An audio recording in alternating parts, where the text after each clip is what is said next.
नरेंद्र मोदी प्रधानमंत्री बने उससे पहले और उससे बाद क्या फर्क इस देश में हो रहा है? 2014 के पहले वाला भारत और अभी जिस दिन में और आप इस बात पर इस वीडियो कर रहे हैं 2026 में, क्या फर्क इस भारत में आप देखते हैं? हिंसा बढ़ गई है। अच्छा, वो दिखाई नहीं देने वाली हिंसा बढ़ गई है। पहले बड़ा दंगा कराने के लिए महीनों की प्लानिंग होती थी। अब 2014 के बाद इतनी प्लानिंग नहीं करनी पड़ती, क्योंकि ऑलरेडी नफरत का लेवल बहुत बढ़ चुका है। 80 से 90% दंगे में विक्टिम मुसलमान होते हैं, लेकिन दंगों के बाद जो पुलिस कार्रवाई करती है उसमें भी 80 से 90% टारगेट मुसलमान होते हैं। अगर विक्टिम्स मुसलमान है तो दंगा ही हिंदू होने चाहिए। 10 साल पहले, 20 साल पहले, 40 साल पहले जिनको दफनाया गया था ईसाइयों के मृत रिश्तेदारों को, उसके कंकाल को खोद कर निकाला है और निकाल कर फेंक दिया है। अच्छा। बाहर बहुत सारे जगह पर मुसलमानों का सोशल बाइकआउट चल रहा है। एक गांव में ईसाई फैमिली में मृत्यु हो गई तो उनके बच्चों को कहा गया, बेटों को कहा गया कि इस मृतदेह को घर वापसी कराओ। अच्छा। त्योहारों को अब हथियार की तरह पर इस्तेमाल किया जा रहा है नफरत फैलाने के लिए। प्रेग्नेंट औरत जो 7 महीने से प्रेग्नेंट थी, यानी उसकी प्रेगनेंसी दिखाई दे रही थी, उसके पेट पर लात मारी। औरत के, और वो भी प्रेग्नेंट औरत के पेट पर लात मारना, ये किस धर्म में आता है मुझे पता नहीं। मुस्लिम और ईसाई समुदाय अपने त्यौहार डर से मनाता है कि त्योहारों का इस्तेमाल दंगा भड़काने के लिए किया जाता है। जब होली आती है तो बहुत सारे इसमें मुस्लिम कम्युनिटीज अपनी मस्जिदों को ताड़पत्री से ढाकते हैं। ढाकने को कहा जाता है ताकि उस पर रंग कोई फेंके नहीं। उस रामनवमी में कैसे एक जुलूस निकाला जाता, जुलूस माइनॉरिटीज को टारगेट करने का उसका उद्देश्य होता।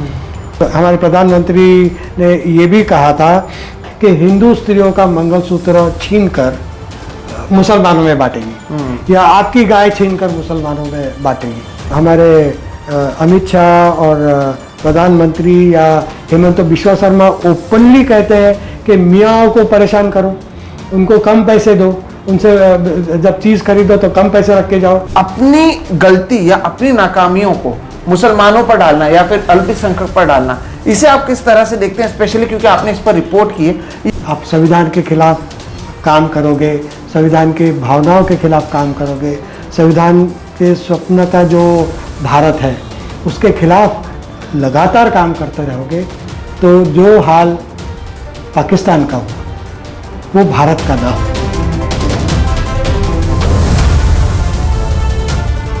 दोस्तों नमस्कार, और आप सभी का एक नए एपिसोड में बहुत बहुत स्वागत है। मैं हूं सोहित मिश्रा। आपने 2-3 दिनों से एक खबर सुनी होगी, देश के प्रधानमंत्री नरेंद्र मोदी का जो कार्यकाल है वो अब सबसे ज्यादा हो चुका है। पंडित जवाहरलाल नेहरू के कार्यकाल के भी वो आगे चले गए हैं और भारतीय जनता पार्टी में इसे लेकर खुशी की माहौल है। हर जगह पर इसे लेकर बातचीत हो रही है। लेकिन इस सब के बीच में अगर आप देखें कि 2014 से लेकर अभी तक किसी एक चीज जिस पर सबसे ज्यादा बातचीत होती है कि देश के प्रधानमंत्री बनने के बाद नरेंद्र मोदी ने क्या किया है, जिसकी सबसे ज्यादा चर्चा होती है, तो वो है अलग अलग समुदायों के बीच में नफरत फैलाई गई है। अलग अलग समुदायों के बीच में हम देखते हैं कि कैसे कम्युनल टेंशन बढ़ा है, और तो और कैसे अब खुले तौर पर लोग एक धर्म, एक देश, एक रंग, ऐसी सारी बातें करने लगे हैं। और गोदी मीडिया हो, इनके नेता हो, हर किसी के भाषण में भी आप देखोगे कि मुसलमानों को गलत कहना, अल्पसंख्यक को गलत कहना और कैसे हम हिंदू राष्ट्र बनेंगे, इसी की बातचीत होती है। नरेंद्र मोदी को लेकर भारत से लेकर दुनिया भर में जब भी कहीं पर उनसे सवाल पूछा जाता है तो यही पूछा जाता है कि आपके देश में ह्यूमन राइट्स क्यों नहीं है, आपके देश में माइनॉरिटीज के साथ उत्पीड़न क्यों हो रहा है। और बार बार आप देखते हैं कि प्रधानमंत्री इन सवालों से बचते हैं और पिछले 12 सालों में इसलिए वो एक भी प्रेस कॉन्फ्रेंस नहीं करते हैं। इस सब के बीच में हमें लगा क्योंकि प्रधानमंत्री की इतनी उपलब्धि भी हो गई है, वो सबसे ज्यादा दिन रह भी चुके हैं और सबसे बड़ी उपलब्धि उनकी यही है कि कैसे उन्होंने लोगों को बांटा, तो इस पर चर्चा की जानी चाहिए। और चर्चा करने के लिए हमारे साथ एक खास मेहमान जुड़े हुए हैं, एडवोकेट इरफान इंजीनियर साहब हमारे साथ जुड़े हैं। नमस्कार सर, आपका बहुत बहुत स्वागत है। सर डायरेक्टर हैं centre for study of society and secularism में। इन्होंने किताबें लिखी हैं, ये मॉनिटर करते हैं और डॉक्यूमेंट करते हैं कम्युनल वायलेंस को। धर्म के नाम पे मजहब के नाम पर जो लोगों में हिंसा बढ़ाई जाती है, उसे ये वायलेंस होता है, उसे ये मॉनिटर करते हैं, डॉक्यूमेंट करते हैं, हर साल उसे लेकर रिपोर्ट आती है। और ये महत्वपूर्ण रिपोर्ट इसलिए होती है दोस्तों, क्योंकि इससे पता चलता है कि आपका देश किस तरफ जा रहा है। क्या ये नेहरू वाले सेक्युलरिज्म, डेमोक्रेटिक देश की तरफ ही हम मौजूद हैं, या फिर अब उससे बहुत आगे बढ़ चुके हैं? आज इन तमाम चीज़ों पर हम चर्चा करने वाले हैं। सर, शुरुआत में ही जैसे कि मैंने कहा, कम्युनल जो हेट्रेड है, धर्म मजहब के नाम पर जो लोगों के बीच में हिंसा है, नफरत है, वो बढ़ गई है। पहले जो आरएसएस की शाखाओं से होता था, व्हाट्सएप यूनिवर्सिटी के जरिए आपके घर में हर रोज बढ़ता जा रहा है। 2014 से लेकर अब तक, क्योंकि आप वायलेंस को स्टडी करते हैं, डॉक्यूमेंट करते हैं, क्या देखते हैं आप जब नरेंद्र मोदी प्रधानमंत्री बने, उससे पहले और उससे बाद क्या फर्क इस देश में हो रहा है? 2014 के पहले वाला भारत और अभी जिस दिन में और आप इस बात पर इस वीडियो कर रहे हैं 2026 में, क्या फर्क इस भारत में आप देखते हैं? बहुत फ़र्क पड़ा है, फंडामेंटल फ़र्क पड़ा है, और हिंसा बढ़ गई है। अच्छा, वो दिखाई नहीं देने वाली हिंसा बढ़ गई है, दिखाई देने वाली हिंसा थोड़ी सी कम हुई है। अच्छा, जो बहुत बड़े दंगे होते थे पहले, 5 साल में 10 साल में दंगों का एक साइकिल चलता, और उस साइकिल में बड़ा दंगा कहीं ना कहीं हो जाता। 2014 के पहले अहमदाबाद का दंगा हुआ, भिवंडी का दंगा हुआ, मुरादाबाद का दंगा हुआ, अलीगढ़ का दंगा हुआ, जबलपुर का दंगा हुआ। तो ये दंगे 5-10 सालों में बड़े दंगे एक आध बार हो जाते। अब दंगे, छोटे छोटे दंगे निरंतर चलते हैं, हिंसा चलती है, हिंसा का स्वरूप बदल गया है, मॉब लिंचिंग होती है, मॉब लिंचिंग बढ़ गई। दूसरा, अगर हम वायलेंस को 3 तरीके से देख सकते हैं। अच्छा, एक फिजिकल वायलेंस, जहाँ दंगे हो रहे हैं, मारपिटाई हो रही है या शारीरिक ईजा पहुंचाई जा रही है। दूसरा, न दिखाई देने वाला वायलेंस यह है स्ट्रक्चरल वायलेंस, जिसको हम कह सकते हैं, ढांचात्मक हिंसा जिसको हम कह सकते हैं। ढांचात्मक हिंसा वो है जहाँ सरकार ऐसे नियम, कानून या पॉलिसीज़ बना रही है जिस पॉलिसीज़ को लेकर भेदभाव होता है। धर्म के आधार पर भेदभाव होता है, वो भी एक प्रकार की हिंसा है। जैसे मुसलमानों को इमारत में, बिल्डिंग में घर नहीं देना, वो भी एक हिंसा मानते हैं? वो भी एक हिंसा है। उस पर आते हैं, वो तीसरे टाइप की हिंसा है, उस पर हम आते हैं। लेकिन ये दूसरे टाइप की हिंसा है जिसको हम ढांचात्मक हिंसा कह सकते हैं। उसमें सरकार का और स्टेट का कहीं ना कहीं रोल होता है। वो ऐसी नीतियां बनाते हैं, कानून बनाते हैं जो भेदभाव करता है। जैसे SIR। हाँ, आप मुसलमान नागरिक ही नहीं है, उसके नागरिक होने पर आप चैलेंज करें, प्रश्न चिन्ह उठाएं, उसको इलेक्टोरल रोल से हटाएं, और फिर कहें कि डिटेक्ट, डिलीट, डिपोर्ट। एक प्रकार की ये हिंसा हुई। दूसरा, CAA कानून, जो धर्म के आधार पर मुसलमानों को एक स्पीडी सिटीजनशिप ना देना, खास करके वो जो पाकिस्तान, बांग्लादेश या अफगानिस्तान, ये 3 देशों से इमिग्रेंट्स आए हैं, उसमें बाकी धर्मों के इमिग्रेंट्स को फास्ट ट्रैक सिटीजनशिप देना, लेकिन मुसलमानों को न देना, उसको उसमें से एक्सक्लूड करना। तो ये धर्म के आधार पर भेदभाव हुआ। आप उनको नागरिक जब नहीं समझोगे या नागरिकता में भेदभाव करोगे तो एक प्रकार से बहुत बड़ी हिंसा हुई है। इसके बहुत सारे आगे कॉन्सिक्वेंसेस होते हैं। आपको वेलफेयर एक्सेस करना, नौकरियां एक्सेस करना, एजुकेशन, हेल्थ केयर, सब जगह आपके साथ भेदभाव होगा, और इस भेदभाव की वजह से आप ज़्यादा मार्जिनलाइज होते जाएंगे, हाशिए पर जाते जाएंगे। तो ये भी एक प्रकार की हिंसा हुई, ढांचात्मक हिंसा। तीसरी हिंसा है जिसको हम कह सकते हैं एटीट्यूडनल वायलेंस, जहाँ हमारा सोच विचार इस प्रकार से बनता है कि हम किसी दूसरे धर्म के लोगों से नफरत करने लगते हैं, या उनके खिलाफ पूर्वग्रह हमारे दिमाग में आते हैं। जैसे मुसलमान 4 शादी करता है, या ईसाई धर्मांतरण करता रहता है, और उसके धर्मांतरण की वजह से उसकी जनसंख्या इतनी ज़्यादा बढ़ जाएगी कि वो एक टाइम मेजॉरिटी में हो जाएंगे। या मुसलमान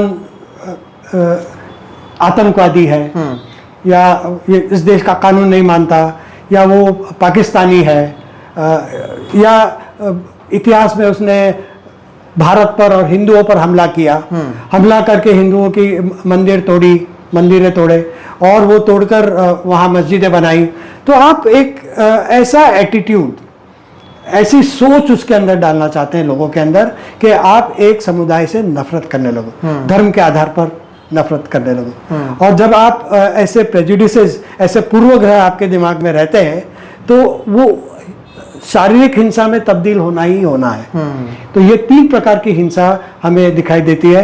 तो 2014 के बाद हम देखते हैं कि हेट स्पीचेस की वजह से, नफरती भाषणों की वजह से शारीरिक हिंसा बढ़ गई है। ओके। और ढांचात्मक हिंसा बहुत बढ़ गई है। एक सिरे से एक कानून आए या सरकार की नीति आई जिसमें मुसलमानों को और हाशिए पर डाला, ईसाइयों को और हाशिए पर डाला, माइनॉरिटीज़ के, धार्मिक माइनॉरिटीज़, धर्म के आधार पर जो अल्पसंख्यक है उनको ज़्यादा हाशिए पर डालने का काम इन नीतियों ने किया। तो ये 3 प्रकार की हिंसा है। ये जो शारीरिक हिंसा है जिसको हम कम्युनल राइट्स कह सकते हैं, फिजिकल वायलेंस या कम्युनल राइट्स कहते हैं, उसमें उसके पैटर्न में बदलाव हुआ है। पहले कुछ सालों में 2021 तक तो कम्युनल वायलेंस की संख्या भी बढ़ी। हर साल पहले 2014 में मुझे ठीक से आंकड़ा मालूम नहीं है, लेकिन 650 के आसपास कहीं था। वो बढ़कर फिर 750, 823 तक गया था 2014 से 21 तक, और फिर थोड़ा मार्जिनली गिरा। दंगे हाँ। दंगों का आंकड़ा थोड़ा गिरा, लेकिन अब दंगे, पहले जो बड़े बड़े शहरों में कुछ चुने हुए शहर थे वहाँ दंगे ज़्यादा होने की संभावना थी, जैसे अहमदाबाद, बड़ौदा, अलीगढ़, पूरा जो पश्चिम उत्तर प्रदेश का पट्टा है, उत्तर भारत है, उत्तर भारत के और पश्चिमी यूपी के जो शहर है वहाँ दंगे ज़्यादा होते थे। अब शहरों में होते थे। अब वो दंगे थोड़े छोटे टाउन्स, छोटे शहरों में होने लगे, इसके बाहर, और गांव में पसरने लगे। जैसे गाय के साथ जो नफरत जुड़ी, उन्होंने ऐसे कानून बनाए, धर्मांतरण विरोधी कानून बनाए, गाय के कत्ल के खिलाफ कानून को बहुत मजबूत किया।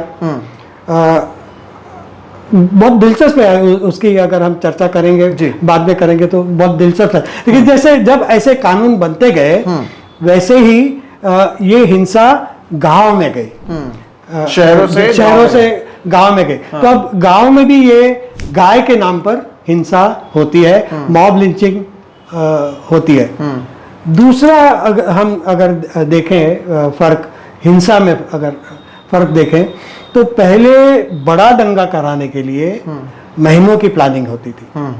आप श्री कृष्णा कमीशन रिपोर्ट पढ़ लीजिए, जो बम्बई में 93 के दंगों के बारे में सरकारी अपॉइंट किया हुआ कमीशन था, या मदन कमीशन की रिपोर्ट पढ़ लीजिए जो 1970 में भिवंडी का दंगा हुआ था, रांची हाटिया की रिपोर्ट, कमीशन की रिपोर्ट पढ़ लीजिए।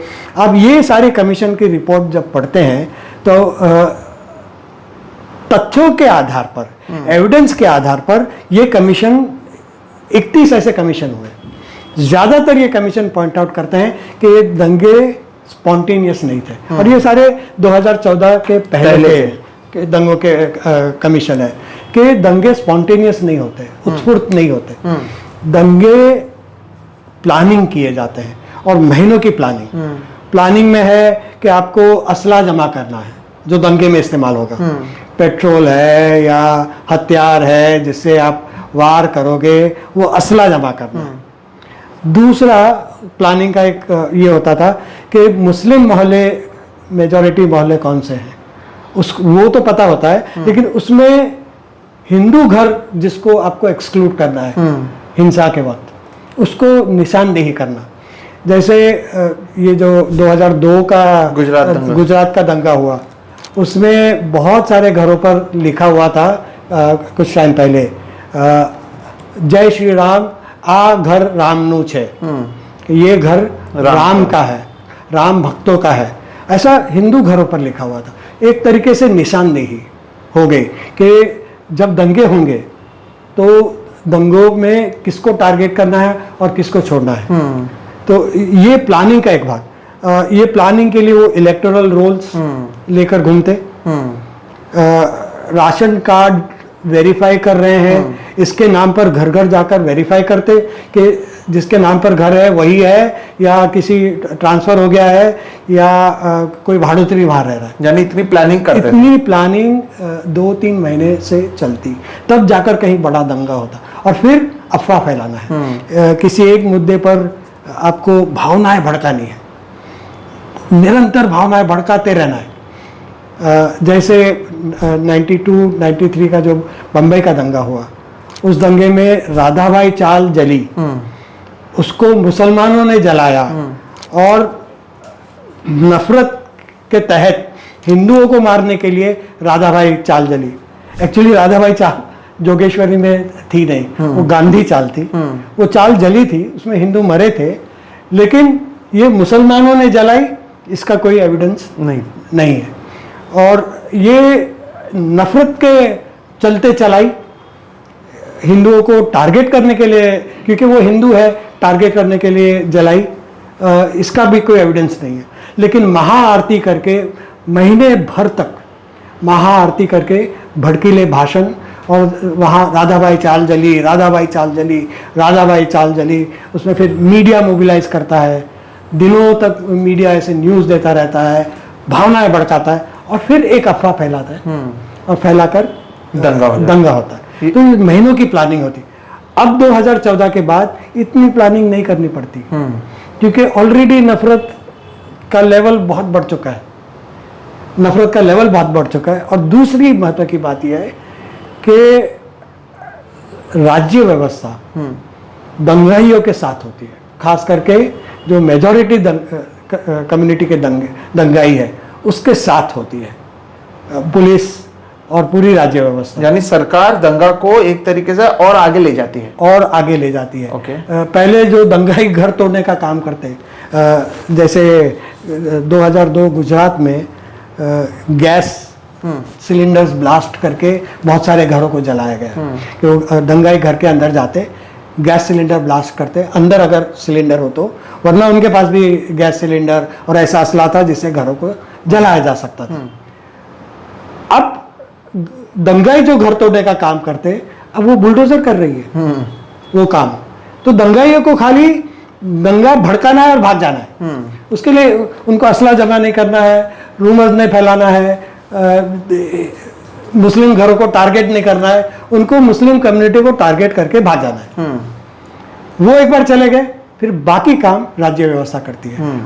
बुलडोजर से आराम से घर चुन सकती है कि मुसलमानों का घर कौन सा है, और उसको टारगेट कर सकती है। बाद में दंगाई को जब पकड़ते हैं तो एक्चुअली 80 से 90% दंगे में विक्टिम मुसलमान होते हैं। लेकिन दंगों के बाद जो पुलिस कार्रवाई करती है उसमें भी 80 से 90% टारगेट मुसलमान होते हैं, जिसको गिरफ्तार किया जाता है। अगर विक्टिम्स मुसलमान है तो दंगाई हिंदू होने चाहिए। ऐसा तो किसी का केस नहीं है कि मुसलमानों ने मुसलमान को मारा, फिर वो कम्युनल दंगा नहीं है। तो अगर हिंदू दंगाई है तो फिर 80% या 90% आप अरेस्ट करोगे वो हिंदू होने चाहिए, या तो हिंदू टारगेट दंगे के शिकार हिंदू होने चाहिए, तब आप मुसलमानों को पकड़ोगे। हाँ। तो आप देखते हो कि लाठी चार्ज करने में, गोलीबार करने में, फायरिंग करने में, आप दंगे के बाद अरेस्ट करने में, और फिर पहले सादे सुदे आईपीसी के प्रोविजंस लगते थे। दंगे करने के बाद अगर मुसलमानों को पकड़ा तो दंगे के प्रोविजंस लगते थे। 324, 327, 143, सेक्शन 147, सेक्शन 148, 149, 150, ये सेक्शंस लगते थे। सादे दंगे करने वाले सेक्शन होते थे इंडियन पिनल कोड के। अब सेडिशन चार्ज लगेगा, यूएपीए के अंदर आपको पकड़ा जाएगा, वो कड़े कानून आप लगाओगे, और जिसकी वजह से महीनों तक जिसको पकड़ा है वो जेलों में रहते हैं, बेल नहीं मिलती। तो अब कानून और राज्य व्यवस्था माइनॉरिटीज को प्रताड़ित करता है। जी, ये बहुत इंटरेस्टिंग तरीके से आपने बताया कि कैसे दोस्तों केवल फिजिकल दंगा, यानी मैं आपको मारूं आप मुझे मारे, हम दो धर्म के हों, ऐसा नहीं होता है। जैसे कि सर ने कहा 3 दंगे होते हैं। एक तो फिजिकल होता ही है, दूसरा स्ट्रक्चरल जहां पे सरकार खुद एक कम्युनिटी को, एक कौम को या फिर पूरे अल्पसंख्यक को जो मेजोरिटी नहीं है उन्हें टारगेट करता है और वैसे नियम बनाता है। और एक एटीट्यूडनल होता है कि मुसलमानों को घर नहीं देना, मुसलमानों को नौकरी नहीं देना। आप स्विगी जोमेटो से खाना मंगाएंगे तो कहेंगे मुसलमान से हम खाना नहीं लेंगे, मुसलमान के गाड़ी में नहीं जाएंगे। ये एक अलग तरीके का भी वायलेंस है, और ये वायलेंस ज़्यादा खतरनाक है सर। और ये 2014 के बाद बढ़ा है, आप कहते हैं 2014 के बाद बहुत बड़ी स्केल पर बढ़ा है। इसके अलावा आपने जो कहा मुसलमानों का सोशल बाइकआउट करना, बहुत सारे जगह पर मुसलमानों का सोशल बाइकआउट चल रहा है। कर्नाटका में एक ये जो धार्मिक मेला लगता है, जब बीजेपी सरकार में थी, वहाँ उस मेले में मुसलमानों को हम स्टॉल्स नहीं लगाने देंगे। या अहिल्यानगर महाराष्ट्र में कानिफनाथ यात्रा में जो हुआ था, कनिफनाथ यात्रा में गुहागांव करके है, वहाँ के मुसलमानों को बाइकआउट किया है। ये बोल के वो जो वहाँ एक दरगाह है, वो कनिफनाथ टेम्पल वो डिक्लेयर करना चाहते हैं कि ये ज़मीन, ये दरगाह हमें दे दो, नहीं दोगे तो आपका सोशल बाइकआउट। और मैं वहाँ विजिट करके आया, वहाँ के जो मुसलमान हैं उनको कोई काम पर नहीं रखता, उनकी, और वो गांव है, गांव से शहर पहुंचने के लिए आपको ट्रांसपोर्ट चाहिए, तो अपनी गाड़ी में कोई नहीं बिठाता, उनकी दुकानों से कोई नहीं खरीदता, उनको फार्म लेबर के तौर पर कोई नहीं लेता, यानी एग्रीकल्चरल वर्कर के तौर पर कोई उनको नहीं लेता। तो उनकी लाइवलीहुड के सारे जराए बंद हो गए, और प्लस सामान नहीं ले सकते। आपको काम करने जाना है तो 20 किलोमीटर दूर, 40 किलोमीटर दूर, और फिर ट्रांसपोर्टेशन नहीं है तो आप कैसे जाएंगे। तो एक जो आर्थिक और सामाजिक बाइकआउट की जो स्थिति आती है वो बहुत भयानक होती है। गुहागांव के अंदर मुस्लिम मोहल्ला जो है, जहाँ मुस्लिम ज़्यादा संख्या में रहते हैं, वहाँ एक इमली का पेड़ है। उस इमली के वो इमली हमेशा मुस्लिम उठाते थे और उसको बेचते थे, जिसका पेड़ है वो बेचता था। अब उनको कहा कि यहाँ से आप इमली नहीं ले सकते। अच्छा। ये पेड़ गांव का है।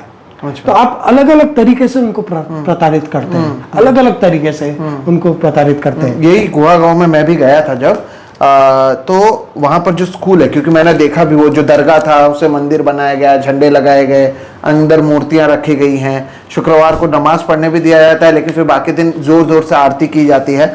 और उसके पास में सर एक स्कूल था, वहाँ से जो मुस्लिम बच्चे थे उन्हें इतना सताया गया, और केवल बच्चों के थ्रू नहीं, टीचर्स के थ्रू भी, कि उन बच्चों को स्कूल छोड़ के आज 25 किलोमीटर दूर दूसरी जगह पर शिरडी, क्योंकि वहां से पास में है, वहां पर स्कूल जाना पड़ा। यानी इतने लेवल पर चीजें हो रही हैं। और जैसे कि आपने कहा, ये पहले शहरों में होती थी, अब गांव-गांव में भी होने लगी हैं। तो ये खतरा जो है, ये आप समझते हैं कि 14 के बाद बढ़ा है?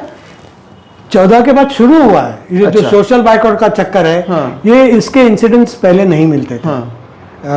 आपको होता था सोशल बाइकआउट, लेकिन दलितों को प्रताड़ित करने के लिए होता था। इसको अब सोशल बाइकआउट का और इकोनॉमिक बाइकआउट का जो हथियार है, अब दलितों पर तो इस्तेमाल होता ही है, वो कम नहीं हुआ है, लेकिन माइनॉरिटीज पर बड़े पैमाने पर इस्तेमाल होने लगा है।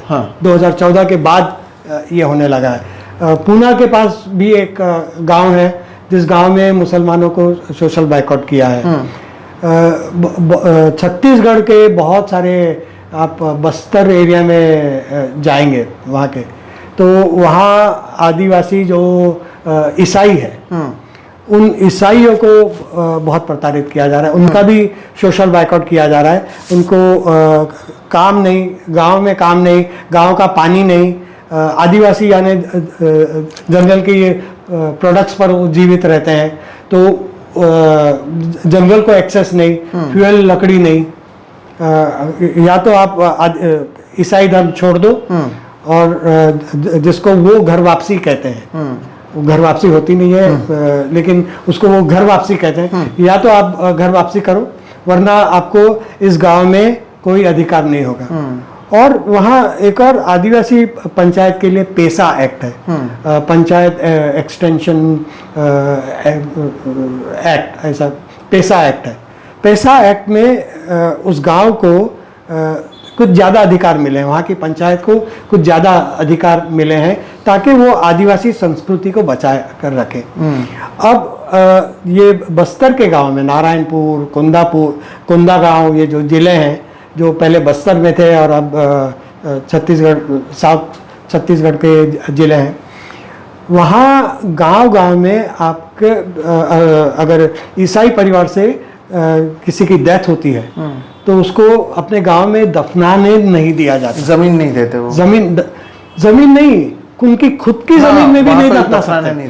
जो उनकी एग्रीकल्चरल लैंड है, उनकी खुद की मालकी की जमीन है, अगर वहां पर भी दफना है तो उसकी भी परमिशन वो पेसा एक्ट का बहाना करके वो इनकार करते हैं। अच्छा, यही कंधमाल में हो रहा है कि कंधमाल में जो उनको कहा जा रहा है कि या तो आप ईसाई धर्म छोड़ दो,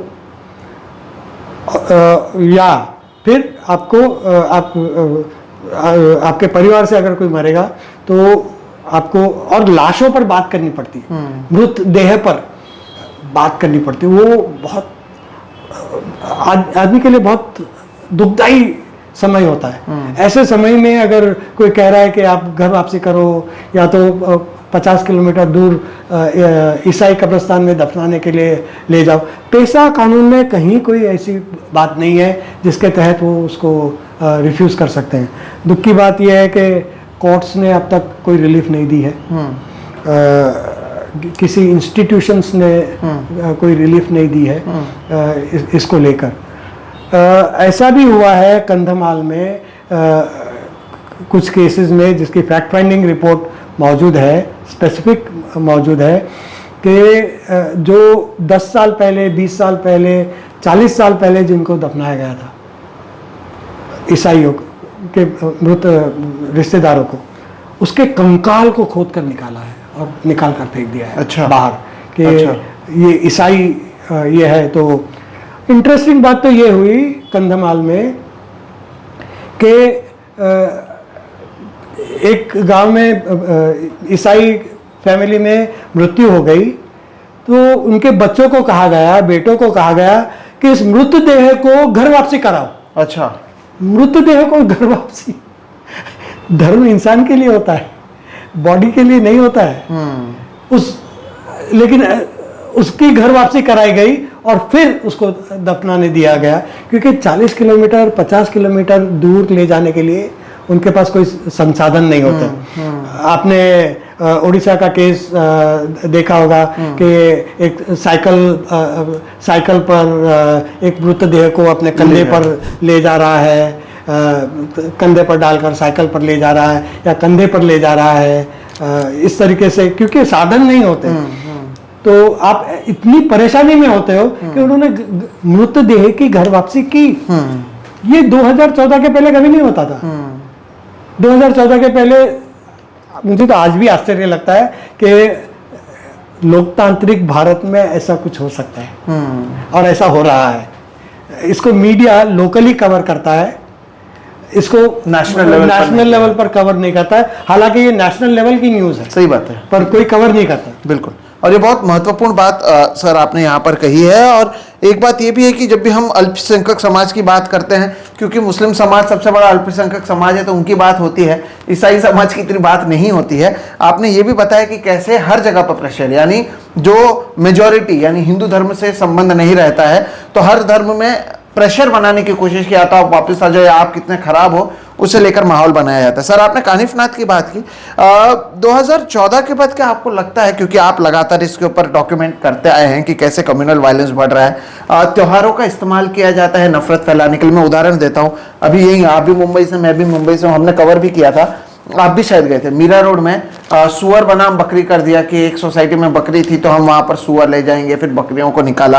रामनवमी के क्लैशेस इस बार भी हमने देखे, पश्चिम बंगाल जंगीपुर में बहुत बड़े हो गए थे। कांवड़ यात्रा वाले जब निकलते हैं तब उन्होंने ढाबा और होटल वालों को कहा है कि वहां पर अपना नाम और ये सारी चीजें सही से लिखो ताकि हमें पता चले कौन ओनर हिंदू का। है, ओनर का ओनर का। कौन हिंदू है, कौन मुसलमान है, कौन क्या कर रहा है, कि हम कहाँ पर खाएंगे, कहाँ पर नहीं खाएंगे। कानिफनाथ की हमने बात की कि वहां पर मुसलमानों को बोला कि हमारी यात्रा ये हिंदुओं की है, महाराष्ट्र में ये बात हो रही है और मुसलमान यहाँ पर बॉयकॉटेड है। फिर जब क्रिसमस आता है हमने देखा है कि चर्चेस के बाहर कहीं पर हनुमान चालीसा पढ़ी जा रही है, कहीं पर लोग वहां पर भजन करने लग जाते हैं 25 दिसंबर के दिन, और कई जगहों पर तो हमला भी किया गया। ऐसी कई सारी चीजें की गई। तो क्योंकि आप इसे डॉक्यूमेंट करते हो, त्योहारों में नफरत फैलाना क्या और भी आसान हो गया है? तब ज्यादा फैलता है, तब तनाव ज्यादा फैलता है, और इसमें भी बढ़ोतरी हुई है। त्योहारों को अब हथियार के तरह पर इस्तेमाल किया जा रहा है नफरत फैलाने के लिए। और वो दो अलग अलग समुदाय, माइनॉरिटीज और मेजॉरिटी, ये कैसे अपना त्यौहार मनाते हैं। अब 2014 के बाद दो तरीके का उस पर इम्पैक्ट होता है। ईसाई है, मुसलमान है, वो अपने त्यौहार डर से मनाते हैं। जैसे ईसाई अगर क्रिसमस के लिए प्रेयर के लिए जमा होते हैं तो वो चाहे झबुआ हो या छत्तीसगढ़ हो या उड़ीसा हो या जहाँ खास करके आदिवासी गांव में या जहाँ दलित ईसाई है, वो जब अपना त्यौहार मनाते हैं तो ये धर्मांतरण के लिए इकट्ठा हुए और जबरन धर्मांतरण कर रहे हैं, ऐसा आरोप लगाकर वो प्रेयर मीटिंग को डिस्टर्ब करना। खास करके जैसे बड़े शहरों में अगर कैथलिक कम्युनिटी है, बड़े चर्च है, शायद वहाँ कम हमले होते हैं, वहाँ नहीं हमले होते उतने, लेकिन छोटे गांव हैं वहाँ चर्च न होने की वजह से अपने घर में वो इकट्ठा प्रेयर करते हैं, तो प्रेयर मीटिंग्स को डिस्टर्ब करते हैं और हिंसा बहुत बड़े पैमाने पर होती है। झबुआ के एक गांव में हम ऐसे जब क्रिसमस की प्रेयर की मीटिंग के वक्त हम कुछ लोगों को मिले, उसके विक्टिम्स को मिले, तो पता चला कि एक प्रेग्नेंट औरत जो 7 महीने से प्रेग्नेंट थी, यानी उसकी प्रेगनेंसी दिखाई दे रही थी, उसके पेट पर लात मारी औरत के, और वो भी प्रेग्नेंट औरत के पेट पर लात मारना, ये किस धर्म में आता है मुझे पता नहीं। तो ईदगाह में नमाज नहीं पढ़ने देना, ईदगाह मैदानों में कहना कि यहाँ परमिशन नहीं होगी। तो मुस्लिम और ईसाई समुदाय अपने त्यौहार डर से मनाता है कि इस साल अपने त्यौहार हम ठीक से मना पाएंगे या नहीं मना पाएंगे। एक यूपी में हम जानते हैं कि जब ईद मिलादुन नबी के जुलूस में आई लव मोहम्मद का पोस्टर लेकर वो निकले, उस पर हिंसा हो गई कि आई लव, प्रॉफिट से, अपने प्रॉफिट से मोहब्बत करना कहाँ पर गुनाह है? कहाँ पर? और ये उसके जवाब में जब आई लव मोहम्मद बहुत सारे शहरों में मुसलमानों ने लगाना शुरू किया, उसके पोस्टर लगाने शुरू किए, इसमें किसी के खिलाफ नफरत नहीं है, कोई गैर कानूनी काम नहीं है। और मोहम्मद का आप ये भी नहीं कह रहे कि प्रॉफिट मोहम्मद, आप कह रहे आई लव मोहम्मद। अब आई लव मोहम्मद, मोहम्मद कोई एक लड़का हो सकता है, कोई भी अच्छा लड़का हो सकता है जिससे किसी को प्यार हो, तो आप ये भी नहीं कह सकते हैं। तो इतने डर से मुसलमान भी अपने त्यौहार मना रही है। और दूसरी बाजू आप देखते हैं कि हिंदू त्यौहार जब आते हैं तो फिर मुसलमान और ईसाई डरे रहते हैं। उत्तर प्रदेश में आपने देखा कि एक पुलिस ऑफिसर ने कहा कि जब जुमा के रोज़ होली आई, हाँ, तो एक पुलिस ऑफिसर ने कहा कि आज आप जुमा की नमाज पढ़ने बाहर मत निकलिएगा, होली तो साल में एक ही बार आती है, आपकी जुमा 52 बार आते हैं, 52 टाइम्स आते हैं साल में, तो आप होली के दिन बाहर नहीं निकलिएगा, या रंग लग जाए तो आप शिकायत ना कीजिएगा, क्योंकि रंग लगेगा और आप नमाज पढ़ने जाएंगे तो कुछ लोगों को ये ठीक नहीं लगता, तो वो बचते हैं। अब पुलिस को चाहिए था कि दोनों कम्युनिटी को फैसिलिटेट करे कि वो अपने त्यौहार आसानी से मना सके, लेकिन नहीं, पुलिस ऑफिसर ओपनली ऐसा कह रहा है। ऐसे पुलिस ऑफिसर को 2014 के पहले होता तो शायद उसको निकाल दिया जाता, और उसको ये पता होता, इसलिए वो इतनी ऐसा बोलने की हिम्मत ही नहीं करता। या अब जब होली आती है तो बहुत सारे इसमें मुस्लिम कम्युनिटीज अपनी मस्जिदों को ताड़पत्री से ढाकते हैं। ढाकने को कहा जाता है ताकि उस पर रंग रंग कोई फेंके नहीं, रंग लगता नहीं है, फेंका जाता है, रंग फेंका जाता है। जिसके जवाब में हमारे कुछ हिंदू भाइयों ने और कुछ देशवासियों ने बहुत अच्छा कदम उठाया कि होली आई, उन्होंने मुसलमानों पर फूल की पत्तियां बरसाई कि भाई उनको रंग, उनके धर्म में अगर किसी को पसंद नहीं है, उनके धार्मिकता के खिलाफ अगर जाता हो तो हम फूलों की पत्तियां बरसाएं। कितनी अच्छी तरीके से होली मनाई। ये हमारा समाज इस तरीके से सहिष्णु और बहुत सालों से हिंदू, मुस्लिम, ईसाई, जैन, सिख सारे हम भाई भाई की तरह, भाई बहन की तरह इकट्ठा मिलकर रहते आए हैं, सौहार्द से रहते आए हैं। इसको कुछ लोग और खास करके राज्य व्यवस्था इस सौहार्द को निरंतर बिगाड़ने की कोशिश कर रही है। एक बाजू से कावड़ यात्रा आती है तो उसका तुष्टीकरण करना, उस पर 20,000 करोड़ के फूल हेलीकॉप्टर से बरसाना, टैक्स पेयर के पैसों से फूल बरसाना। आप करते हैं, अच्छी बात है, इसमें कोई आपत्तिजनक नहीं है, लेकिन आप अलग अलग समुदाय के त्योहार को अलग अलग दृष्टि से कैसे देखते हो कि अगर मुसलमान त्योहार आएंगे तो आप कहेंगे कि आप इतनी जनसंख्या क्यों पैदा करते हो। अगर आपको लगता है कि आपकी मस्जिद नमाज के लिए पूरी नहीं पड़ती है तो जनसंख्या क्यों बढ़ाते हो। तो मुसलमान को यूपी के चीफ मिनिस्टर ये बात कहते हैं। तो ये ओपनली नफरत और टारगेट कर रहे हैं कम्युनिटी को। और दूसरी बाजू आप एक कम्युनिटी के त्योहार में फूल बरसा रहे हैं। फूल बरसाओ तो सभी कम्युनिटी के इस पर बरसाओ, सही बात है। फूल बरसाने में हमारी आपत्ति नहीं है, वो बुरा काम नहीं है। हाँ, एक बात जरूर है कि हमारे संविधान का आर्टिकल 27 है, वो कहता है कि टैक्स पेयर का पैसा, राज्य व्यवस्था, टैक्स पेयर से जो गवर्नमेंट ऑफ इंडिया का फंड बनता है, कोष, राष्ट्रीय कोष बनता है, उस कोष से किसी एक समुदाय के रख रखाव के लिए वो टैक्स का पैसा इस्तेमाल नहीं करेगी। गवर्नमेंट ऑफ इंडिया का फंड का पैसा इस्तेमाल नहीं होगा। इसको अगर भंग करते हो तो सभी के लिए भंग करो।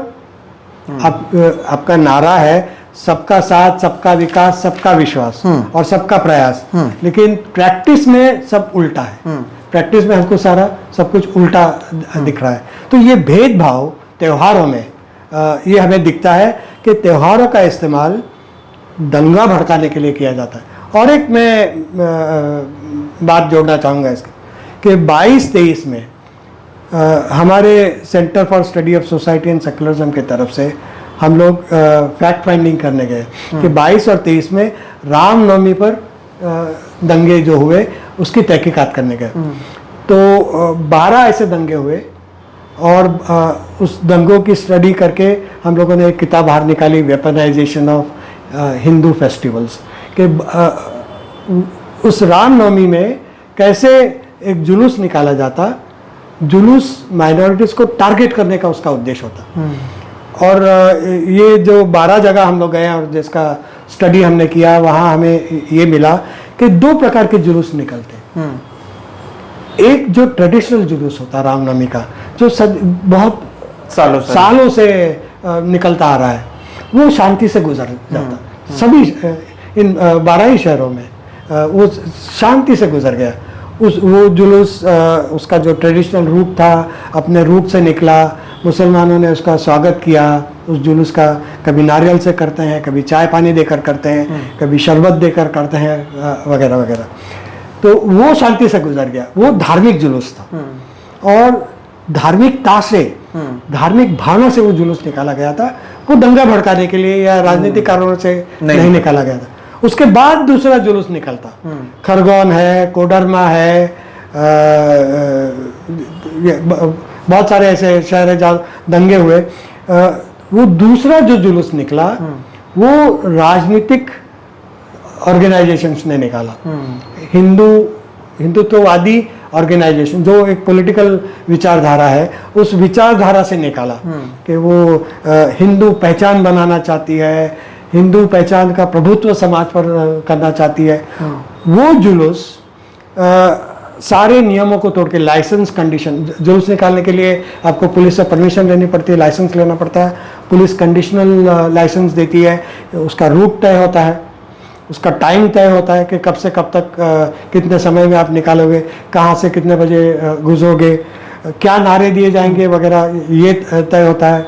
हथियार नहीं होंगे, ये उसकी एक कंडीशन होती है कि तो डीजे का वॉल्यूम कितना कम होगा, ये तय होता है। तो ये जो राजनीतिक हिंदू का जुलूस निकला इन 12 शहरों में, वो लाउड डीजे बजाकर, कान फाड़ने वाला डीजे, और मस्जिद के सामने खड़े होकर वो जुलूस घंटों तक वहाँ खड़े रहकर बजाना, ताकि अजान की आवाज़ न सुनाई दे, नमाज के वक्त का इंतज़ार करना, तब तक वहाँ रहना, नमाजियों को ये पहुँचाना, उसको उसकी भावनाओं का आहट करना, फिर anti Pakistan, anti minority slogan देना, पॉलिटिकल स्लोगन देना, और गंदी गालियों के स्लोगन, जो मैं एक कैमरा पे मैं बोल नहीं सकता ऐसी गंदी गाली, लेकिन कोडरमा के वक्त आप कोडरमा के जुलूस में जो गंदी गालियों वाला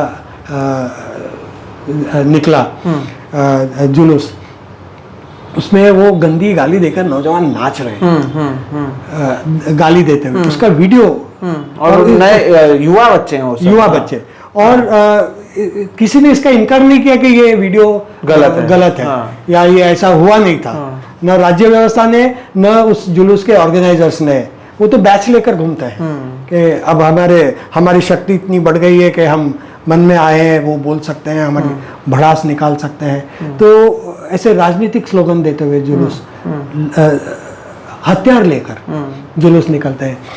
दिल्ली में हम जानते हैं जब हनुमान जयंती पर जो जुलूस निकला, ओपनली भाला, तलवार, त्रिशूल, इसका ओपन ये एग्जीबिशन हो रहा था, छुपाकर भी नहीं ले जा रहे थे। हालांकि जुलूस की कंडीशन ये थी कि आप हथियार लेकर नहीं जाएंगे, और पुलिस उसके साथ चलती है, कुछ नहीं करती है, रोकती नहीं है।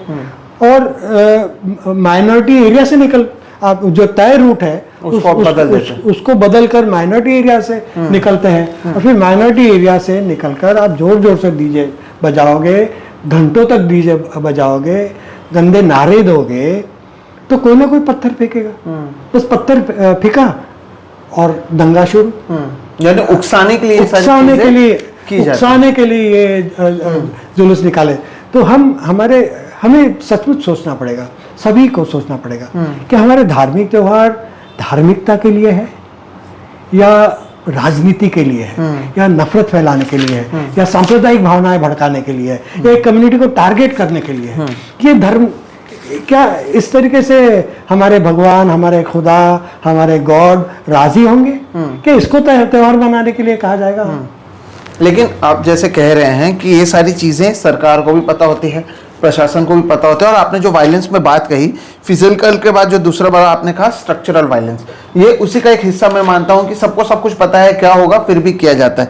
लेकिन सर, अब मेरा आपसे सवाल ये है, देश के प्रधानमंत्री नरेंद्र मोदी, शुरुआत उनसे ही मैंने की थी, उन्होंने अप्रैल 2024 में चुनाव के समय एक भाषण में ये कह दिया कि कांग्रेस ने इस देश के सारे रिसोर्सेज जो हैं, पहला अधिकार उसका मुसलमानों को दे दिया। ये अपने चुनावी भाषण में देश के प्रधानमंत्री कहते हैं, जबकि ये सच नहीं है, लेकिन ये बातें कही गई।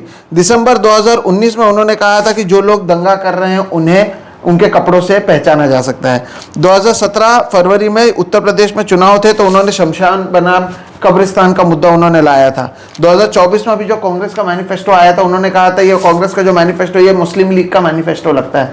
तो जब देश का प्रधानमंत्री खुद ऐसा करने लग जाएंगे, तो क्या आप इसे मानते हैं कि एक पूरी छूट मिल जाती है उनके नीचे के लोगों को, गोदी मीडिया को, प्रशासन को, जो दूसरे उनके छोटे छोटे जुड़े हुए ऑर्गेनाइजेशन हैं उनको, और उसी की वजह से लव जिहाद, सीए, एनआरसी, या फिर अब यहाँ पर जिनको भी घर तोड़ा जाता है कहते हैं ये सारे के सारे बांग्लादेशी हैं क्योंकि वो मुसलमान हैं। तो ये स्ट्रक्चरल वायलेंस की बात जब आप करते हैं, या संगठन को आप किस तरह से देखते हैं, सरकार का इसमें कैसा रोल देखते हैं, प्रधानमंत्री से लेकर नीचे तक? आपने बिल्कुल सही बताया कि जो संयम से हमारे देश के प्रधानमंत्री ने अपने इलेक्शन कैंपेन्स करने चाहिए, आमतौर पर वो बात नहीं करते, लेकिन इलेक्शन जहाँ आता है वहाँ मटन, मच्छी, मंगलसूत्र इसकी बात करते हैं। हमारे प्रधानमंत्री ने ये भी कहा था कि अपने चुनावी भाषण में, ये अभी 2024 का जो भाषण हुआ उस चुनावी भाषण में ये भी कहा था कि कांग्रेस अगर सत्ता में आएगी तो आपका मंगलसूत्र यानी मंगलसूत्र तो हिंदू पहनते हैं, तो एक तरीके से वो शब्द इस्तेमाल किए बिना इस अर्थ का कहा कि हिंदू स्त्रियों का मंगलसूत्र छीनकर मुसलमानों में बांटेगी या आपकी गाय छीनकर मुसलमानों में बांटेगी। तो ये तो कहीं कांग्रेस के मैनिफेस्टो में भी नहीं था और बिल्कुल सही नहीं था, ऐसा कहना सही नहीं था। अगर उनके मैनिफेस्टो में हो तो भी आपको अपने चुनावी भाषण में एक सौम्यता से रखना चाहिए कि वो बताने के लिए, उसमें था ही नहीं है। हाँ। लेकिन उनके इसमें था ही नहीं। अब जब देश के प्रधानमंत्री इस तरीके से बात करते हैं तो निचले लेवल तक संदेश जाता है कि वो एक कम्युनिटी को टारगेट कर सकते हैं और फिर ये नीचे से ऊपर तक ये भावनाएं आहट हो गई इसके नाम पर टारगेट चीफ मिनिस्टर्स करते हैं। महाराष्ट्र के चीफ मिनिस्टर औरंगजेब की औलाद कौन है, हम औरंगजेब की औलाद को सबक सिखाएंगे। अब औरंगजेब की औलाद, औरंगजेब को आप इतिहासकार पर छोड़ दीजिए ना, वो उसका मूल्यांकन करेंगे औरंगजेब का कि क्या नीतियाँ थी, सही थी, गलत थी। अगर आपको लगता है औरंगजेब की नीतियाँ गलत थी उसका क्रिटिसाइज करो, लेकिन औरंगजेब की औलाद ये क्या भाषा हुई। या अमित शाह ने जब बिहार का इस चुनाव, जो पिछला चुनाव हुआ उसके पहले के 2021 वाला चुनाव हुआ था, उसमें उन्होंने कहा था कि अगर कांग्रेस जीती बिहार में, अगर आरजेडी जीती और कांग्रेस और आरजेडी का गठबंधन बिहार का चुनाव जीता तो पाकिस्तान में फटाके फोड़े जाएंगे। यानी यहाँ के मुसलमान पाकिस्तान के साथ जुड़े हुए हैं, पाकिस्तान वाले यहाँ के मुसलमानों से जुड़े हुए हैं, दोनों एक दूसरे से जुड़े हैं, मुसलमान पाकिस्तान को लॉयल है और खुशियाँ पाकिस्तान में मनाई जाएगी और सारे हिंदू वैसे बीजेपी को वोट देंगे। फिर भी मुसलमान के वोट से यहाँ की सरकार जीत गई तो पाकिस्तान में खुशियां मनाई। आप संदेशा क्या देना चाहते हैं? आप चुनाव के एक साल का जो पीरियड होता है, चुनाव से पहले का एक साल का पीरियड होता है, हम देखते हैं वहाँ नफरती भाषण बढ़ जाते हैं। ध्रुवीकरण, धार्मिक आधार पर ध्रुवीकरण करने के लिए नफरती भाषण बढ़ जाते हैं और वो टॉप लेवल से शुरू होते हैं और नीचे तक जाते हैं। फिर नीचे वाले उसको फॉलो करते ही हैं और उनको लगता है कि उनको छूट मिल गई है। जब हमारे अमित शाह और प्रधानमंत्री या हेमंत बिश्वा शर्मा ओपनली कहते हैं कि मियाँ को परेशान करो, उनको कम पैसे दो, उनसे जब चीज़ खरीदो तो कम पैसे रख के जाओ, अगर वो रिक्शा ड्राइवर है तो उनको 5 रुपये कम दो, परेशान करो मियाँ को। आप एक कम्युनिटी को टारगेट कर रहे हैं।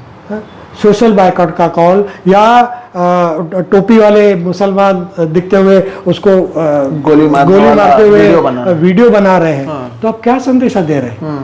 तो इसके बाद बाबू बजरंगी जैसे वो तो बोलेंगे कि जल अभिषेक यात्रा जब हरियाणा में निकली तो उसने वीडियो बनाकर कहा मैं आपका दामाद आ रहा हूँ, मेरे स्वागत करने के लिए तैयार रहो। अब आप दामाद यानी किस तरीके का संबंध जोड़ रहे हैं, एक कम्युनिटी की औरतों को गाली दे रहे हैं, उसको एक इंस्ट्रूमेंट के तरह देख रहे हैं, एक प्रॉपर्टी की तरह देख रहे हैं जिसको वो अब छीनेगा या उसको वायलेट करेगा। आप फिर उसको भी लगता है कि मैं ऐसा भाषण दूंगा तो गलत क्या है और कुछ एक्शन तो होगा ही नहीं। अब देखते हैं महाराष्ट्र में 100 से ज़्यादा सकल हिंदू समाज की यात्राएं निकली, उसमें ये लव जिहाद, कॉरपोरेट जिहाद, ये सारे लैंड जिहाद, लैंड थूक जिहाद, जिहाद, ये जो वो सब- थूक जिहाद, ये सारे ईसाइयों के खिलाफ भाषण उन सकल हिंदू समाज धर्मांतरण कराते हैं, हाँ। की बातें, ऐसी सारी। और पहले तो सकल हिंदू समाज के मोर्चाओं में काजल हिंदुस्तानी और टी राजा सिंह को बाहर से बुलाया जाता। फिर महाराष्ट्र के लीडर को लगा, बीजेपी के लीडरों को लगा कि भाई बाहर से क्यों बुलाए, तेलंगाना से टी राजा सिंह को क्यों बुलाए, काजल हिंदुस्तानी को क्यों बुलाए बाहर से, हाँ हम ही यहाँ दे सकते हैं। तो नीतीश राणे वो ऐसे नफरती भाषण देने लगे, मस्जिद में घुसकर मारेंगे। हालांकि यहाँ शिवाजी का पुतला जब कोंकण में गिर गया आंधी में, तेज हवा चलने की वजह से गिर गया, क्योंकि वो कच्चा बनाया था और करप्शन उसमें था। तो वहां से ध्यान भटकाने के लिए आप माइनॉरिटीज को गाली देना शुरू करते हो, हिंदू मुस्लिम करना शुरू करते हो। देश में महंगाई बढ़ रही है, हिंदू मुस्लिम करो। अगर अशोक खरात जो नासिक वाला जो साधु, जिस पर आरोप है कि वो हिंदू स्त्रियों का बलात्कार कर रहा है, हाँ, उसका लैंगिक शोषण कर रहा है, जब उसको पकड़ा जाता है, उसके खिलाफ एविडेंस निकलता है और मीडिया में कवरेज होता है, आप उसको इनकार नहीं कर सकते, तो आप कॉर्पोरेट जिहाद निकालो, जबरदस्ती टीसीएस में कुछ मुसलमानों को पकड़ो जहां वो नौकरी कर रहे हैं, ये कह करके ये भी कर रहे हैं। तो आप ध्यान भटकाने के लिए आज के जो दलितों का स्वाभिमान है, स्त्रियों का स्वाभिमान है, महंगाई है, बेरोजगारी है, आर्थिक तौर पर हम पिछड़ रहे हैं, इन सब का जवाब जब आपके पास नहीं होता, इन सब का जवाब एक ही है कि आप ध्यान भटकाने के लिए हिंदू मुसलमान करो। जी। और इसी के ऊपर आपने इंटरेस्टिंग बताया कि जब आपके ऊपर सवाल पूछा जाए कि ये क्यों हो रहा है, वो क्यों हो रहा है, तो मुसलमान को या फिर अल्पसंख्यक को एक तरीके से जिम्मेदार बताओ और फिर लोग मान भी लेते हैं। और इसके ऊपर आप ही ने CSSS ने 2021 में एक रिपोर्ट छापी थी, जिस पर मैं बात भी करना चाहता हूं, the covid pandemic, a report on scapegoating minorities in India. ये अप्रैल 2021 में आई थी और इसमें भी आपने बताया कि कैसे इस देश में जब कोरोना बढ़ रहा था तब मुसलमानों को जिम्मेदार बताया गया। और एक तरीके से इस रिपोर्ट में आपने लिखा भी है कि एक ऐसा भावना लोगों में लाया गया कि if only there were no Muslims in India this pandemic would have been dealt effectively, कि अगर मुसलमान नहीं होते तो बहुत आसानी से इस पूरे पैंडेमिक को रख लिया जाता। आपने ये लिखा भी आपने उसमें कि विजय रूपानी ने तबलीगी जमात पर यह आरोप लगाया कि जैसे जंगल में आग जितनी तेजी से फैलता है उतनी तेजी से ये तबलीगी जमात जो है कोरोना को फैला रहा था। या फिर मीडिया ऐसे चला रहा था कि 8 मस्जिद में 113 छुपे हुए हैं, 600 से ज़्यादा जो फॉरेन से दूसरे देश से आए हुए तबलीगी जमात लोग हैं वो पकड़े गए और उन्होंने फैलाया। तो अपनी गलती या अपनी नाकामियों को मुसलमानों पर डालना या फिर अल्पसंख्यक पर डालना, इसे आप किस तरह से देखते हैं, स्पेशली क्योंकि आपने इस पर रिपोर्ट की है, ये कितना सही था, कितना गलत था? और अब क्योंकि 3-4 साल हो चुका है, लोग भूल चुके हैं, लेकिन उस समय जैसा माहौल बनाया गया, फिर नफरत फैलाया गया, इसे कैसे देखा जाए? देखिए, जहाँ तक मुझे याद है 24 मार्च को, मेरी डेट याददाश्त थोड़ी गलत हो सकती है, लेकिन 24 मार्च से लॉकडाउन डिक्लेयर हुआ जी। ये जो तबलीगी जमात निज़ामाबाद में इकट्ठा हुए थे दिल्ली की मस्जिद में, वो उस लॉकडाउन के पीरियड के पहले जमा हुए और बराबर परमिशन ली थी वगैरह सब कुछ, और वो हर साल जमा होते हैं वहाँ, इस साल भी जमा हुए। इनको क्या पता था कि कोविड फैल जाएगा, लॉकडाउन डिक्लेयर हो जाएगा? एक्चुअली वो ट्रैप हो गए वहाँ। 3000 कुछ नमाजी जो अलग अलग शहरों से आए थे, कुछ बाहर देशों के भी थे, कुछ मलेशिया के थे, कुछ साउथ एशिया के थे, अलग अलग देशों से भी आए थे। ज़्यादातर भारत के मुसलमान थे, लेकिन बाहर से भी थे। अब वो वहाँ ट्रैप हो गए कि लॉकडाउन हो गया, वो अपने घर नहीं जा सकते। तो वो सरकार को बार बार कह रहे थे, भाई हमें जाने की परमिशन दो, या हमें हमारा ट्रांसपोर्टेशन की कोई व्यवस्था हो ताकि हम अपने इसमें जा सके। पास में पुलिस स्टेशन है, पुलिस स्टेशन की नाक के नीचे भी ये हो रहा था, तो पुलिस ने भी कोई एक्शन नहीं लिया। जब उनकी स्थिति ऐसे हो गई कि उनको बाहर निकालना पड़ेगा क्योंकि लॉकडाउन लंबा चलेगा, तब ये प्रचार करने लगे। इस मौके का फ़ायदा उन्होंने उठाया कि ये 3,000 मुसलमान की वजह से ये पूरा कोरोना फैल रहा है। एक तरीके से वो ब्लेम करने के लिए उनको आसानी से एक टारगेट मिल गया, डाइवर्ट करने का, अटेंशन डाइवर्ट करने के लिए उनको एक टारगेट मिल गया और वो टारगेट करना शुरू कर दिया। मीडिया का तो फॉल्ट है ही, लेकिन मीडिया से ज़्यादा पहले तो यूएन की एक पॉलिसी है कि आप अगर कोरोना के रिलेटेड रिपोर्ट करते हो तो आप किसी कम्युनिटी विशेष को टारगेट करते हुए रिपोर्टिंग नहीं करोगे या उसको मॉनिटर इस तरीके से नहीं करोगे कि ये कम्युनिटी ने इतने ये फैला है। ये यूएन का गाइडलाइन है। इस गाइडलाइन के वायलेशन में जो भी मीडिया को ब्रीफिंग होती उस वक्त कोरोना के टाइम, उसमें पता नहीं ये कैसे कैलकुलेट करते थे, क्या फॉर्मूला इनके पास था, तो ये मॉनिटर करते कि ये 3,000 लोग कहाँ कहाँ गए और जहाँ वो गए वहाँ कोरोना फैला तो सारा कोरोना इनके नाम पर उसके आंकड़े बताए जाते हैं।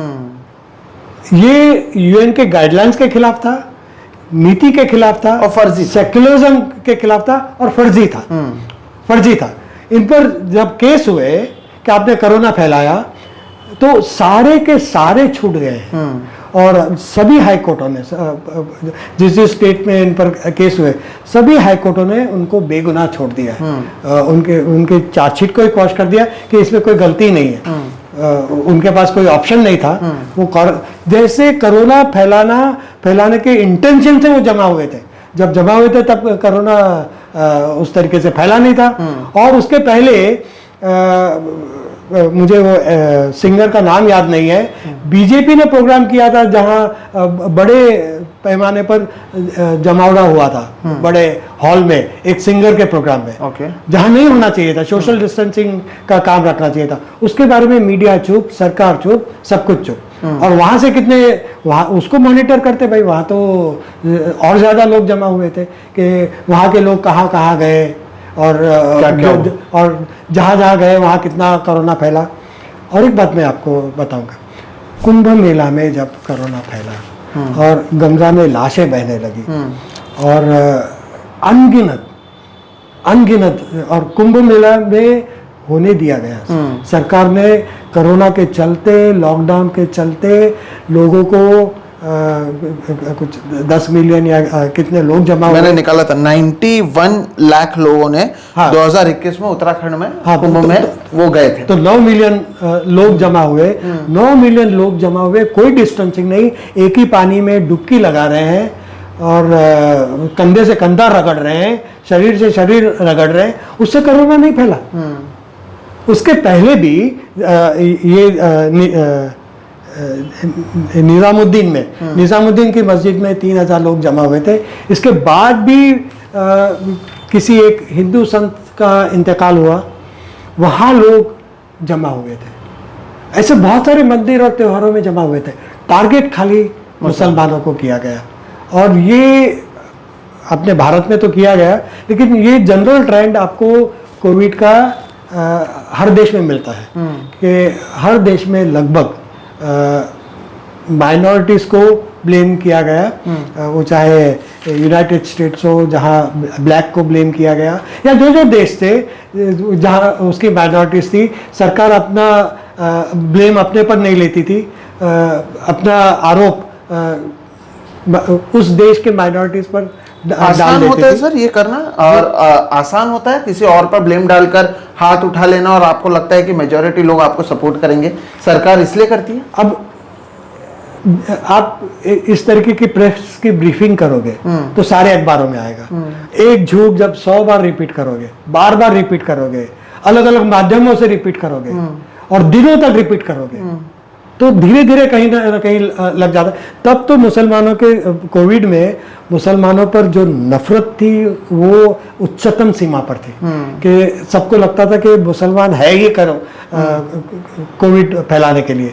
मुझे याद है मेरी बिल्डिंग में जिस तरीके से मुझे नफरत के तौर पर देखा गया, और ज़्यादातर मेरे बहुत सारे रिश्तेदार दोस्त हैं, सब लोग कहते हैं कि भाई हमारे जो अच्छे दोस्त हैं वो भी हमसे किनारा कर रहे थे, या वो भी हमको पूछ रहे थे कि मुसलमानों की वजह से कोरोना फैलाया जा रहा है। क्योंकि डेली एक तो आप घर में रहकर परेशान हो, साइकोलॉजिकली आप परेशान हो, उसमें रोज आपको हैमर किया जाता है, आपके दिमागों में डाला जाता है कि मुसलमान की वजह से कोरोना फैला, मुसलमान की वजह से कोरोना फैला, मुसलमान की वजह से कोरोना फैला, ये टारगेट किया जाता है। तो आपका आपका गुस्सा निकलेगा ही किसी कम्युनिटी के ऊपर।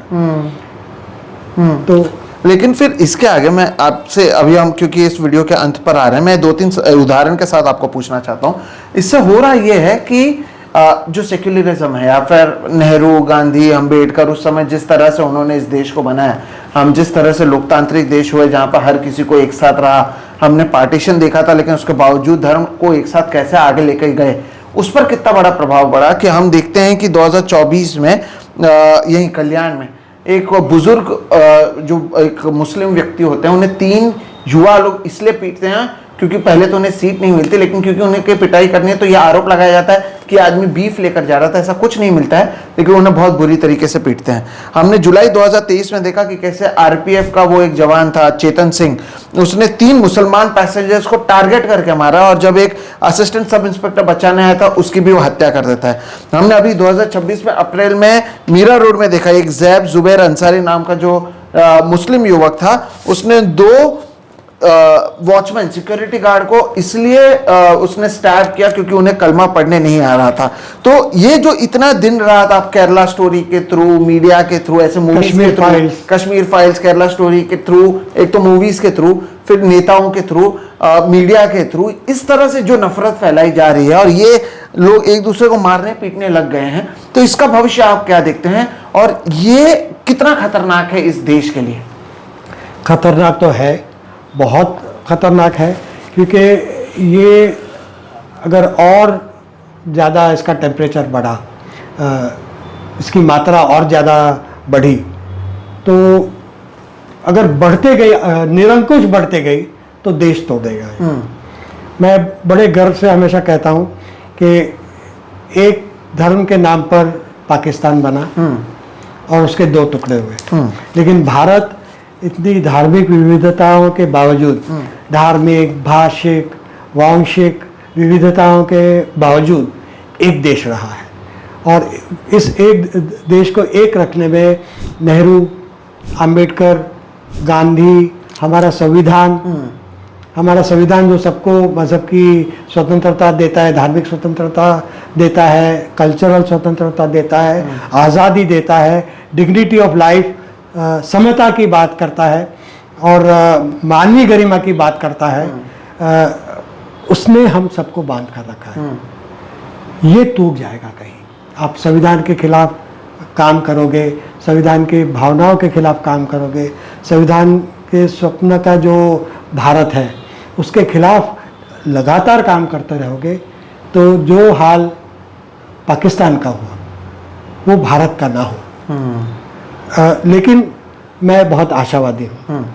आशावादी इसलिए हूँ कि हमारी जो गंगा जमनी तहजीब रही है उसमें अभी भी इतना दम है कि हमको जोड़ के रखेगी। कि उसको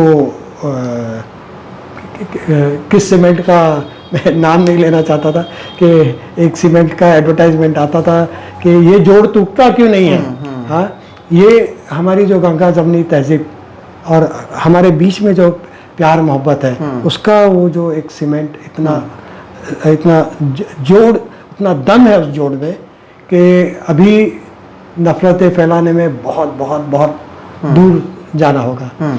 बहुत ये अभी नाकामयाब रहे हैं और इंशाअल्लाह नाकामयाब रहेंगे। हम सब एक रहेंगे, क्योंकि प्यार मोहब्बत में बहुत बड़ी ताकत है। जैसे होली का उदाहरण मैंने आपको दिया कि होली के वक्त कुछ हिंदुओं ने राजस्थान में और यूपी में फूल बरसाए, मीरठ और राजस्थान में दोनों जगह फूल बरसाए होली के दिन मुसलमानों पर। या ईद मनाकर जो मुसलमान मस्जिद से बाहर आ रहे थे उनको गुलाब के फूल, हमारे यहाँ बम्बई में मालवनी में एक मस्जिद में जहाँ मुसलमान ईद मना रहे थे, ईद उल फितर मना रहे थे, ईद की नमाज़ पढ़कर बाहर आ रहे थे, तो हिंदू फूल लेकर खड़े थे, गुलाब का फूल लेकर खड़े थे कि मैत्री भाव, दोस्ती का भाव, एक संबंध ये अभी टूटा नहीं है और उसको टूटने में बहुत बहुत बहुत टाइम लगेगा। इनको बहुत कोशिश करनी पड़ेगी।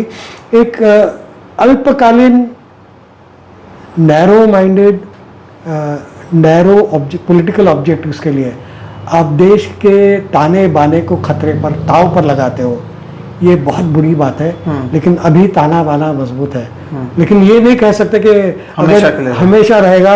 अगर ये निरंतर राज्य व्यवस्था ने अगर इसको उस पर रोक नहीं लगाई तो कहीं ना कहीं इसको, जैसे नफरत माइनॉरिटीज़ के खिलाफ कोविड के दौरान चरम सीमा पर पहुंची थी, उस चरम सीमा पर कुछ अंश तक कुछ अरसे तक रह जाती, टिक जाती, तो फिर धीरे धीरे ये ताना बाना कमज़ोर होना शुरू होता। अभी तो मजबूत है। मेरा आखिरी सवाल आपसे ये है, मैं भी आशावादी हूँ, लेकिन क्योंकि ऐसी चीज़ें देखता हूँ इसलिए मैं आपसे पूछ रहा हूँ। अब तो मैं ये भी देखता हूँ सर कि जो पढ़े लिखे लोग हैं, कोई डॉक्टर है, कोई इंजीनियर है, अच्छे पद पर है, बहुत पैसे कमा रहा है, लाखों रुपए की सैलरी है, वो भी अब मुस्लिम द्वेष या अल्पसंख्यक द्वेष या हिंदू राष्ट्र की बात करने लगे हैं। अगर कोई मुसलमान लड़का हिंदू लड़की से शादी कर ले तो उसे लव जिहाद कहा जाता है। ये सारी चीज़ों को देखते हुए आपको लगता है कि अगर पढ़े हुए लोगों में भी ये टेम्परामेंट नहीं है या इस तरह की चीज़ें नहीं है तो इतने बड़े पैमाने पर ब्रेन वॉश हुआ है, और इसलिए अगर इन्हें वापस लाना है तो उसके लिए क्या करना होगा? मेरे ख्याल से हमारे गंगा जमनी तहजीब में बहुत दम है उनको वापस लाने के लिए। तुकाराम के जो दोहे हैं या तुलसी के जो दोहे हैं, या हमारा संत लिटरेचर है, सूफी संतों का जो लिटरेचर है, वो उसमें इतना दम है कि हमको जोड़कर रखे। ये जो मिडिल क्लास की आप बात कर रहे हैं, कहीं उस पर तनाव है, आर्थिक तनाव भी है कि देश आर्थिक तौर पर पिछड़ता जा रहा है, नौकरियां कम हो रही है। जब आप तनाव में होते हैं, रोज़मर्रा के तनाव में, महंगाई बढ़ रही है, ऐसे में अगर आप किसी को टारगेट करते हो और मिडिल क्लास एक कंपटीशन में लगा है नौकरी के लिए, अपना जीवन मान सुधारने के लिए, जब वो सुधार नहीं पाता है, जब देश का विकास नहीं हो रहा है या आर्थिक विकास नहीं हो रहा है, तो वो कहीं ना कहीं आउटलेट ढूंढता है, और वो आउटलेट उसको माइनॉरिटीज़ में मिलता है या दूसरी कम्युनिटी में मिलता है। माइनॉरिटी कम्युनिटी में भी मेजॉरिटी कम्युनिटी को लेकर ये भावनाएं होती हैं। लेकिन जब देश विकास करेगा, हमारी अर्थनीति विकास करेगी, तो ये भावनाएं बहुत कम हो जाती है। तो विकास, आर्थिक विकास एक जरिया है, और दूसरा हमारे पास वो कल्चरल कैपिटल है। संतों का लिटरेचर, भक्ति संत, सूफी संत, उसका लिटरेचर, स्पिरिचुअलिटी, हमारा देश एक स्पिरिचुअल देश है, उसमें ये वो कल्चरल कैपिटल है, जो वो ग्लू है जो हमें पकड़ कर रखेगा। लेकिन इसके साथ हमें विकास करते रहना पड़ेगा, और एक सत्य का मार्ग, एक दूसरे को अपनाना, डायलॉग, अलग अलग धर्मों के बीच डायलॉग चलना। हम लोग यहाँ बम्बई में इंटर रिलीजियस सॉलिडारिटी काउंसिल हम लोगों ने ये किया है, जिसमें हिंदू, मुस्लिम, ईसाई, सिख, पारसी, जैन, सारे धर्म के लोग हैं, और हम त्यौहार साथ में मनाते हैं। हर महीने, करीब हर महीने इकट्ठा कोई ना कोई इंसिडेंट में इकट्ठा होते हैं। अभी 5 जून को गुरुद्वारा दर्शन हुआ, जहाँ दादर के गुरुद्वारा में सभी धर्म के लोग वहाँ गए, और उन्होंने देखा कि सिख धर्म गुरुद्वारा के अंदर क्या क्या विधियाँ होती है, फिर लंगर में खाए सब लोग। तो जब हम इकट्ठा त्यौहार मनाते हैं, ये एक अगला आगे का रास्ता मुझे लगता है कि हम एक ऐसी अच्छी भावना फैलाते हैं समाज में। दूसरा, हम लोग centre for study of society and secularism ये कर रहा है कि कुछ कॉलेजेस के विद्यार्थी को बम्बई में जो धार्मिक और कल्चरल विविधता है वो एक्सप्लोर करने के लिए हम उनको 15 दिन तक अलग अलग स्थानों पर ले जाते हैं। गुरुद्वारा, मस्जिद, मंदिर, फिर दलित कम्युनिटी, आदिवासी कम्युनिटी बम्बई में जो है, मछुआरे, उनका कल्चर, तो ये जो जब कल्चर एक्सप्लोर करते हैं और सभी कम्युनिटी के कल्चर को समझने के लिए वो विजिट करते हैं तो एक पॉजिटिव भावना बनती है। तो इस तरीके से हमें देश को जोड़ना है। बिल्कुल। दर्शकों देखिए, आज हमारी कोशिश यही थी कि जब हम देखते हैं कि सबसे बड़ा टेन्योर हो गया या सबसे ज़्यादा समय तक कोई एक नेता जो है इस देश पर आया है, तो उनके अतीत, उन्होंने इन सालों में क्या किया है इस देश में रहकर, इस पर भी बातचीत करने की ज़रूरत थी। और ऐसे में 2014 के बाद किस तरह से अल्पसंख्यक को टारगेट किया गया, चाहे कोई भी परेशानी क्यों ना हो, उसके लिए जिम्मेदार कोई माइनॉरिटी ही कैसे होता है, और किस तरह से अल्पसंख्यक को जो पहले शहरों में टारगेट होते थे, गांव-गांव में नफरत कैसे फैल रही है, उस पर हमने बातचीत की है। और किस तरह से इसे बचा जा सकता है, इस पर भी बातचीत की है। जैसा कि मैंने कहा, जो सर हैं वो लगातार इसके ऊपर न केवल लिखते रहे हैं, वो हर एक चीज़ को डॉक्यूमेंट करते हैं। इसलिए आप देखेंगे कि जो बातचीत थी उसमें कई सारे उदाहरण है और बहुत ज़्यादा जानकारी के साथ आज का ये जो वीडियो है ये मैंने आपके सामने लाने की कोशिश की है। इरफान इंजीनियर साहब, आपको बहुत बहुत शुक्रिया कि आप आए, आपने समय निकाला, लोगों को जानकारी दी। दर्शकों, आप क्या सोचते हैं इस वीडियो के बारे में? क्या वाकई इस देश में जो अल्पसंख्यक हैं वही खतरे में हैं? भले ही कहा जाता हो हिंदू खतरे में है, ये खतरे में है, मुझे लगता है सबसे ज़्यादा अगर कोई खतरे में है तो पहले तो लॉजिक खतरे में है और फिर उसके बाद जो अल्पसंख्यक हैं उन्हें कैसे टारगेट किया जा रहा है, इस पर ध्यान देने की ज़रूरत है। और जैसे कि सर ने कहा कि ये जो है ये नेशनल मुद्दा है, लेकिन लोकल न्यूज़पेपर के आगे ये सारी चीज़ें बढ़ती नहीं हैं, इसलिए हमें लगा कि इस पर बातचीत करने की ज़रूरत है। क्योंकि जब राजा की बात की जाएगी तो राजा ने अपने प्रजा में क्या किया है उसकी भी बात की जानी चाहिए, और आज वही करने की हमने कोशिश की है। अगर आपको ये वीडियो पसंद आता है तो इसे लाइक करें, ज़्यादा से ज़्यादा लोगों तक इसे साझा करें। अगर आपने अभी मेरे इस चैनल सोहित मिश्रा ऑफिशियल को सब्सक्राइब नहीं किया है तो वो भी कर लें। हम आगे भी और ऐसी जानकारियां, ऐसे शख्सियत को इस प्लेटफॉर्म पर लाने की कोशिश करते रहेंगे। फिलहाल आप हम दोनों को दीजिए इजाज़त। नमस्कार सर। थैंक यू, धन्यवाद।